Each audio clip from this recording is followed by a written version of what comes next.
ಕರ್ನಾಟಕ 2ನೇ highest tax pair. ಹೌದು. ನಮಗೆ ಜಾಸ್ತಿ Benefits. ಬೆನಿಫಿಟ್ಸ್ ಬೇಕು ಕೇಂದ್ರ ಸರ್ಕಾರದಿಂದ, ನಮ್ಮ ಕಡಿಮೆ ಆಗ್ತದೆ. ಜಾಸ್ತಿ ಟ್ಯಾಕ್ಸ್ ಪೇಯರ್ ಅಂದಾಗ ಏನು, ಜಾಸ್ತಿ ದುಡ್ಡಿದೆ ನಿಮ್ಮ ಹತ್ರ, ಹೌದು. ಜಾಸ್ತಿ ದುಡ್ಡಿದೆ ನಿಮ್ಮ ಹತ್ರ ಅಂದಾಗ ಏನ್ ಮಾಡ್ಬೇಕು ಅಂದ್ರೆ ನೀವು ಜಾಸ್ತಿ ಸ್ವಲ್ಪ ಕೊಡ್ಬೇಕು. ಜಾಸ್ತಿ ಬಡವ್ರು ಯಾರು ಇರ್ತಾರೋ ಅವ್ರು ಜಾಸ್ತಿ ಪಡಿಬೇಕು. ಕೆಲವು ರಾಜಕಾರಣಿಗಳ ತಿಳುವಳಿಕೆ ಕೊರತೆಯಿಂದ ಇಡೀ ನಗರ ಮತ್ತೆ ಇಡೀ ರಾಜ್ಯಕ್ಕೆ ಹಾನಿ ಆಗುತ್ತೆ ಅಂದ್ರೆ ಬಹಳ ದೊಡ್ಡ ಸಮಸ್ಯೆ. ಟ್ರಂಪ್ ಮತ್ತೆ ಮೋದಿನಲ್ಲಿ ಏನ್ ಸಿಮಿಲಾರಿಟಿ ಇದೆ ಅಂದ್ರೆ ಅವರಿಬ್ರು ಕೂಡ ಎಲ್ಲೋ ಒಂದ್ ಕಡೆ ಬಿಸ್ನೆಸ್ ಇಂಟ್ರೆಸ್ಟ್ಗಳಿಗೆ, ವ್ಯಾಪಾರದ ಇಂಟ್ರೆಸ್ಟ್ಗಳಿಗೆ, ಟ್ರಾನ್ಸಾಕ್ಷನ್ ಶಾರ್ಟ್ ಟರ್ಮ್ ಇಂಟ್ರೆಸ್ಟ್ಗೆ ಸ್ವಲ್ಪ ಬೆಲೆ ಜಾಸ್ತಿ ಕೊಡ್ತಾರೆ. ಅಮೆರಿಕ ಜೊತೆ ಯಾವುದೇ ಒಂದು ಡೀಲ್ಗಳು ಮಾಡೋದ್ರಿಂದ ಇಂಡಿಯಾ ಒಳ್ಳೇದಾಗಲ್ಲ. ನನ್ನ ಕಣ್ಣಲ್ಲಿ ಇಂಡಿಯಾ ಸ್ವಲ್ಪ ಗಟ್ಟಿಯಾಗಿ ನಿಂತು ರಷ್ಯಾ ಜೊತೆನೆ ಇತ್ತು ಮತ್ತೆ ಅಮೆರಿಕನ ಅವ್ರ ಸಾಮ್ರಾಜ್ಯಶಾಹಿ ಧೋರಣೆನ ಪ್ರಶ್ನೆ ಮಾಡಬೇಕು ಹೊರತು ಅವ್ರ ಜೊತೆ ಫ್ರೆಂಡ್ ಮಾಡ್ಕೊಳ್ಳೋದ್ರಲ್ಲಿ ನಮಗೇನ್ ಲಾಭ ಆಗಲ್ಲ. ಅಮೆರಿಕನೇ ಬೆನಿಫಿಟ್ ಆಗುತ್ತೆ. ಮತ್ತೆ ಟ್ರಂಪ್ ಸೈಕಾಲಜಿ ಅರ್ಥ ಮಾಡ್ಕೋಬೇಕಂದ್ರೆ ಮತ್ತೆ ಹಾಗೆ ಇತ್ತೀಚಿನ ದಿನಗಳಲ್ಲಿ ನಮ್ದು ಆಗಸ್ಟ್ ನಂತರ ಅಮೆರಿಕ ಮತ್ತೆ ಇಂಡಿಯಾ ನಡುವೆ ತುಂಬಾನೇ ಒಂದು ಟಗ್ ಆಫರ್ ಆಗಿತ್ತು. 2.5% ಇದ್ದಿದ್ನ 25% ಮಾಡ್ಬಿಟ್ರು. ಅಂಡ್ ಅಗೇನ್ ನಿನ್ನೆ ಒಂದು ಡಿಕ್ಲೇರ್ ಆಗಿದ್ದು ಟ್ರಂಪ್ ಅವರು ಮತ್ತೆ ಮೋದಿ ಅವರ ಒಂದು ಸುದೀರ್ಘ ಮಾತುಕತೆ ನಂತರ, ದೂರವಾಣಿ ಮಾತುಕತೆ ನಂತರ 18%ಗೆ ರೆಡ್ಯೂಸ್ ಮಾಡಿದ್ರು. ಅಂಡ್ ಆಲ್ಸೋ ಸೋ ಮೆನಿ ಅಂದ್ರೆ ಕೆಲವೊಂದು ರೂಲ್ಸ್ ನ ಹಾಕಿದ್ದಾರೆ ಕೂಡ. ಅಂದ್ರೆ ನಾವು ಟ್ಯಾಕ್ಸ್ ಪೇ ಮಾಡಲ್ಲ, ಇಷ್ಟು ನಮ್ಮ ಹತ್ರ ನೀವು ಬೈ ಮಾಡ್ಬೇಕು, ಈ ತರ ಹಲವಾರು ಒಪ್ಪಂದಗಳಿಗೆ ಸಹಿ ಮಾಡಿದೆ ಭಾರತ ಕೂಡ. ಹಾಗೆ ಟ್ರಂಪ್ ಅವರು ಕೂಡ 18%ಗೆ ಇಳಿಸಿದ್ದಾರೆ. ಇದ್ರ ಮುಖಾಂತರ ನಮ್ಮ ಇಂಡಿಯಾ ಏನಿದೆ ಓವರ್ ಆಲ್ ಅಮೆರಿಕಾದಲ್ಲಿ ಟ್ಯಾಕ್ಸ್ ಪೇಯರ್ ಅಲ್ಲಿ ಕಮ್ಮಿ ನಾವೇ ಅಂತ ಡಿಕ್ಲೇರ್ ಕೂಡ ಆಗಿದೆ. ಇದ್ರ ಬಗ್ಗೆ ನೀವು ನೋಡಿದಾಗ ಮೇಲ್ನೋಟಕ್ಕೆ ಅಥವಾ ಈ ಒಂದು ಸುದ್ದಿ ನಿಮಗೆ ಗೊತ್ತಾದಾಗ ನಿಮ್ಗೆ ಏನ್ ಅನಿಸ್ತು? ವಂಶಶ್ರೀ ಅವರೇ, ಅಮೆರಿಕ ಅನ್ನೋ ದೇಶ ಇನ್ಯಾವ ದೇಶಗಳಿಗೆ ಒಳ್ಳೇದಾಗ್ಬೇಕು ಅಂತ ನೋಡೋ ದೃಷ್ಟಿಕೋನ ಅಲ್ಲ. ಅಮೆರಿಕ ದೇಶ ಅದರ ಲಾಭ, ಅದರ ಆರ್ಥಿಕತೆ, ಅದರ ಬೆಳವಣಿಗೆ, ಅದರ ಸಾಮ್ರಾಜ್ಯಶಾಹಿನ ಹೆಂಗೆ ವಿಸ್ತರಿಸಬೇಕು ಅನ್ನೋ ದೃಷ್ಟಿಕೋನದಿಂದ ನೋಡ್ತಾರೆ ಹೊರತು ಇಂಡಿಯಾಗ ಒಳ್ಳೇದಾಗಬೇಕು, ಭಾರತದ ಜನರಿಗೆ ಒಳ್ಳೇದಾಗಬೇಕು ಅಂತ ಅದರ ಬಗ್ಗೆ ಯಾವ ಒಂದು ಕಿಂಚಿತ ಕಾಳಜಿ ಇರೋ ದೇಶ ಅಲ್ಲ.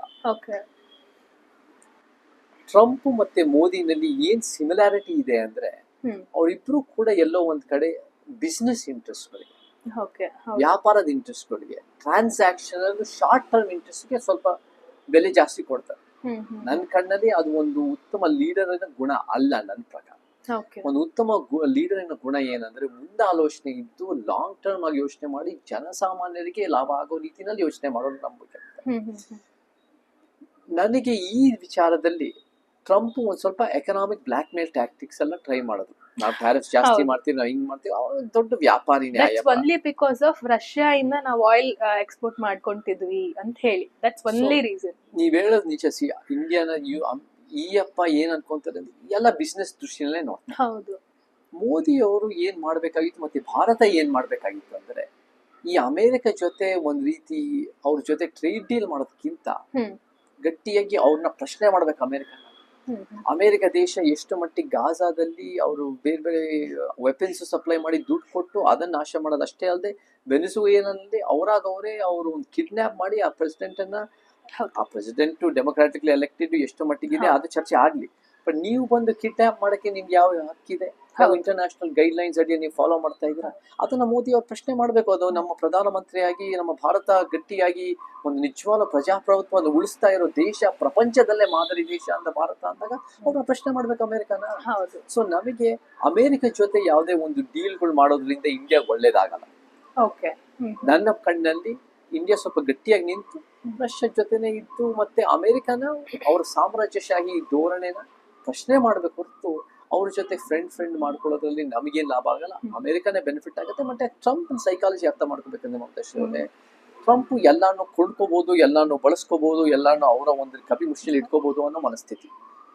ಅಂಥವ್ರನ್ನ ಯು ಮಸ್ಟ್ ಫೈಟ್. ಹೇಗೆ? ಐಡಿಯಾಲಜಿಕಲಿ ಮತ್ತೆ ಸೈದ್ಧಾಂತಿಕವಾಗಿ. ಮತ್ತೆ ನಿಮ್ಮ ದೇಶ ನಮ್ಮ ದೇಶಕ್ಕಿಂತ ಏನು ಉತ್ತಮ ಅಲ್ಲ. ನಿಮ್ಮ ದೇಶ ನಮ್ಮ ದೇಶಕ್ಕಿಂತ ನೀವೇನು, ದಿಸ್ ಇಸ್ ಅ ಮಲ್ಟಿಪೋಲರ್ ವರ್ಲ್ಡ್. ಇವಾಗ ಮುಂಚೆ 1950s ತಕ್ಕಂತೆ ಅಮೆರಿಕನೇ ದೊಡ್ಡ ಮಟ್ಟದ ಸಾಮ್ರಾಜ್ಯಶಾಹಿ ದೇಶ. ವರ್ಲ್ಡ್ ವಾರ್ 2 ಆದ್ಮೇಲೆ ಅವರೇ ಎಲ್ಲಾ ರೀತಿ 100 ದೇಶಗಳಲ್ಲಿ 1000 ಪೋಸ್ಟ್ ಎಲ್ಲ ಇರ್ಬೋದು, 1000 ಮಿಲಿಟರಿ ಬೇಸಿಸ್ ಅದೆಲ್ಲ ಇದೆ. ಬಟ್ ಇವಾಗ ಇಟ್ಸ್ ಅ ಮಲ್ಟಿಪೋಲರ್ ದೇಶ. ಚೈನಾನು ಇದೆ, ರಷ್ಯಾನು ಇದೆ, ಅಮೆರಿಕ ಇವಾಗ ಸಾಮ್ರಾಜ್ಯಶಾಹಿ ಬೀಳ್ತಾ ಇದೆ. ಇಂಡಿಯಾನು ಗಟ್ಟಿಯಾಗಿ ಬೆಳಿಬೇಕು. ಇಂಡಿಯಾನು ಗಟ್ಟಿಯಾಗಿ ಬೆಳೆದು we must be a force for the greatest democracy in the world. And ನಾವೇ ಒಂದು ಉತ್ತಮ ದೇಶ ಅನ್ನೋ ರೀತಿಯಲ್ಲೂ ಕೂಡ ನಾವು ದೇಶನೂ ಕಟ್ಟಬೇಕು ಮತ್ತೆ ಇಂಟರ್ನ್ಯಾಷನಲ್ ಸ್ಟ್ಯಾಂಡಿಂಗ್ ನಲ್ಲೂ ನಾವು ನಿಂತ್ಕೋಬೇಕು. ಸೊ ನನ್ನ ಕಣ್ಣಲ್ಲಿ ಈ ಒಂದು ಟ್ರೇಡ್ ಡೀಲ್ ಇಂದ ಭಾರತ ಕಣ್ಮಿಟಿಕ್ಸ್ಬಿಟ್ಟಿದೆ. ಭಾರತ ಒಂದು ರೀತಿ ನಾವು ಕೂಡ ಒತ್ತಡಕ್ಕೆ ಒಳಗಾಗಿದೆ ಅನ್ನೋದಾ ಒತ್ತಡದ ಒಳಗಾಗಿದೆ ಅನ್ನೋ ರೀತಿನಲ್ಲಿ ಪ್ರೊಜೆಕ್ಟ್ ಆಗಿದೆ. ನಮ್ಮ ಸ್ಟ್ಯಾಂಡಿಂಗಿಗೆ ನಮ್ಮ ಒಂದು ರೀತಿ ಸ್ಥಾನಮಾನ ಭಾರತದ ಸ್ಥಾನಮಾನದಲ್ಲಿ ಸ್ವಲ್ಪ ಮಟ್ಟಿಗೆ ಈ ಒಂದು ಟ್ರೇಡ್ ಡೀಲ್ ಇಂದ ಸ್ವಲ್ಪ ಕಡಿಮೆ ಆಗಿದೆ ಕುಗ್ಗಿದೆ ಅಂತ ಹೇಳಿದ್ರೆ ಸುಳ್ಳಿಲ್ಲ ನನ್ನ ಪ್ರಕಾರ. ಬಟ್ ಎಕನಾಮಿಕ್ ಬೆನಿಫಿಟ್ಸ್ ಬರ್ಬೋದು, ಯಾರಿಗೆ ಬರ್ತಾ ಇದೆ ಅನ್ನೋ ಪ್ರಶ್ನೆ. ಒಂದು ಉಳ್ಳವರಿಗೆ ಬರ್ತಾ ಇದೆ ಏನು ಉಪಯೋಗ ಇಲ್ಲ. ಮತ್ತೆ ಎರಡನೇದಾಗಿ ಏನಾಗುತ್ತೆ ಅಂದ್ರೆ we cannot look at everything economic. So many things are ಏನಂದ್ರೆ intangible, so many things are ಬೇರೆ ಬೇರೆ ತರ ಸಾಫ್ಟ್ ಪವರ್ ಬೇರೆ ಬೇರೆ ತರ ಇರುತ್ತೆ. ಸೊ ನಾವು ಅಮೆರಿಕಕ್ಕೆ ನಾವು ಯಾವುದೇ ಕಾರಣಕ್ಕೂ ಶರಣಾಗಬಾರ್ದು.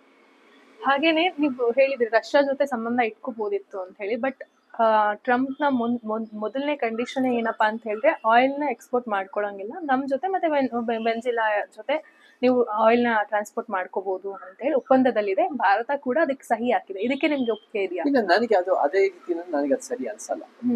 ನಮಗೆ ಬಹಳ ವರ್ಷಗಳಿಂದ ರಷ್ಯಾ ಜೊತೆ ಒಂದು ಸಂಪರ್ಕ ಇದೆ. ಅವರು ಕೂಡ ನಮಗೆ ಬೇರೆ ಬೇರೆ ರೀತಿ, ನಾವು ಕೂಡ ಒಂದು ರೀತಿ ಎಷ್ಟೋ ಒಂದು ವಾರ್ಸ್ಗಳು ನಡೆದಾಗ ಬೇರೆ ಬೇರೆ ತರ ಹೆಲ್ಪ್ ಆಗಿದೆ.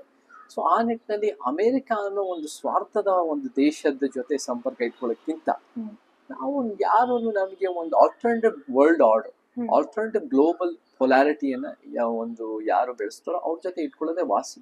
ನನ್ನ ಪ್ರಕಾರ ನಾವು India must develop its own sense of strength and must develop ಬೇರೆ ಬೇರೆ ಸೌತ್ ಈಸ್ಟ್ ಏಷ್ಯಾ ಆಗಿರ್ಬೋದು, ಸೌತ್ ಏಷ್ಯಾ ಆಗಿರ್ಬೋದು, ಆಫ್ರಿಕನ್ ದೇಶಗಳಿಗೆ ಹೋಗಿ ನಾವು ನಿಜವಾಗ್ಲೂ ನೋಡ್ಕೊಳ್ತೀವಿ ಪ್ರಪಂಚನ. ಈ ಸರ್ವಾಧಿಕಾರಿ ಧೋರಣೆ, ನೊಬೆಲ್ ಪೀಸ್ ಪ್ರಶಸ್ತಿ ನನಗೆ ಸಿಗ್ಬೇಕು, ನಾನೇ ಒಂದ್ ರೀತಿ ದೇಶಗಳೆಲ್ಲ ಯುದ್ಧ ನಿಲ್ಸಿರೋದು, ಆ ರೀತಿಯ ಒಂದ್ ರೀತಿ ನಾರ್ಸಿಸಿಸಮ್ ಅನ್ನ ಇಂಡಿಯಾ ಯಾವುದೇ ಕಾರಣಕ್ಕೂ ಸಹಿಸ್ಕೋಬಾರ್ದು. ಇಂಡಿಯಾ ಅದನ್ನ ಪ್ರಶ್ನೆ ಮಾಡಬೇಕು. ಇಂಡಿಯಾ ಅದನ್ನ ಒಂದು ಗಟ್ಟಿಯಾಗಿ ನಿಂತ್ಕೋಬೇಕು.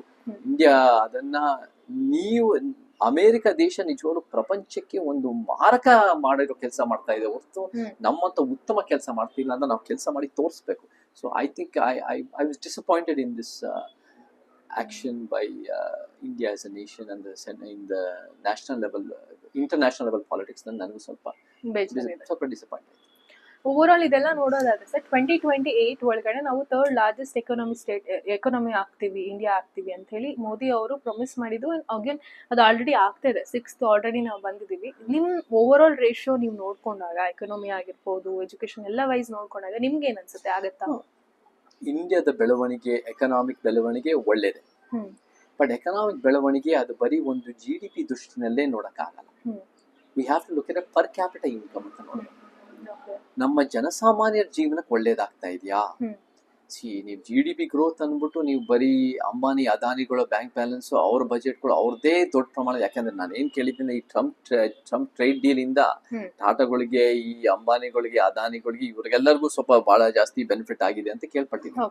ಸೊ ಅವ್ರಿಗೆ ಬೆನಿಫಿಟ್ ಆಗಿ ನಮ್ಮ ದೇಶದ ಪ್ರಜೆಗಳಿಗೆ ಒಳ್ಳೇದಾಗಿಲ್ಲ ಅಂದ್ರೆ that is not in the best interest of the nation as a whole, and that is not ನಿಜವಾಗ್ಲೂ a value guide to the growth of the nation. So ನಾನು ಹೆಂಗ್ ನೋಡ್ತೀನಿ, ಪರ್ ಕ್ಯಾಪಿಟಲ್ ನಮ್ಮ ಜನಸಾಮಾನ್ಯರ ಒಂದು ಬದುಕಿಗೆ, ಅವರ ಒಂದು ಜೀವನಕ್ಕೆ, ಅವರ ಒಂದು ಆರ್ಥಿಕತೆಗೆ ಬೆಳವಣಿಗೆ ಆದ್ರೆ ಅದು ಬಹಳ ಒಳ್ಳೇದು.